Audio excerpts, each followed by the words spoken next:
Knallend met een Franse vuurwerkshow waar de bouw juist riepenen. En dat mooi ik wel, want het geduld van de winkeliers en omwonenden is 8 jaar lang op de proef gesteld. De inwoners, bedrijven, iedereen die ermee te maken had, heeft een hele hoop geduld gehad en vertrouwen hulden. En wij vinden, samen met de partijen die dat doen, dat we daar feestelijk mee spetterend mee opnemen moeten. Dat we dat misschien al wel verzinnen gaan. Als koften zitten ze mooi een zonbak voor de deur dat niet mooi gebeurde. De buurt houden van het maaitijd nog een ludieke actie met de bouwput die het vol wetter stier. Uit frustratie.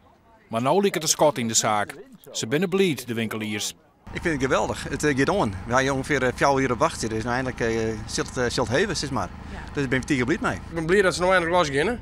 Want ik kan er een keer in gang gezet worden. Maar het is een drama-westles hier voor u. Ik voor de eigenaars van de flats bij het plein wie het een zwiere tijd. Als bestuur hebben we er een hele grote werk van gehad. Soms met bestuursleden door interns over gesprekken met de projectontwikkelaar. En nou, dat gaat hier net al hier in de koude kleren zitten. Het is een van de grotere projecten van Friesland. Soms kost het jaren om een planontwikkeling en bestemmingsplan. Als je dan vervolgens een periode nodig gaat om daarmee vereniging van eigenaren oren uit te komen. En daarna nog een periode om er met bouwers uit te komen. En dan valt de crisis in. Nou, dan verklaar ik dat wel dat het zo lang worden gaat. De kosten binnen meer dan 100 miljoen euro. Er komt een parkeergarage, naar je winkelpan, horeca en zo'n 170 woningen. De buurt zit nog wel een skoft in een bouwput. Wij verwachten eigenlijk nog wel een beetje hulp van de gemeente.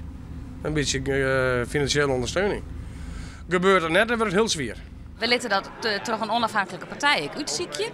Wat in redelijkheid en billigheid daarin van elkaar te verwachten is. Nou, we hopen binnen een maand, 2 maanden daar helderheid door aan te kennen. Maar juist weer het feest met hapjes, drankjes en vuurwerk. In 2014 moet het grootste pad kleer wijzen.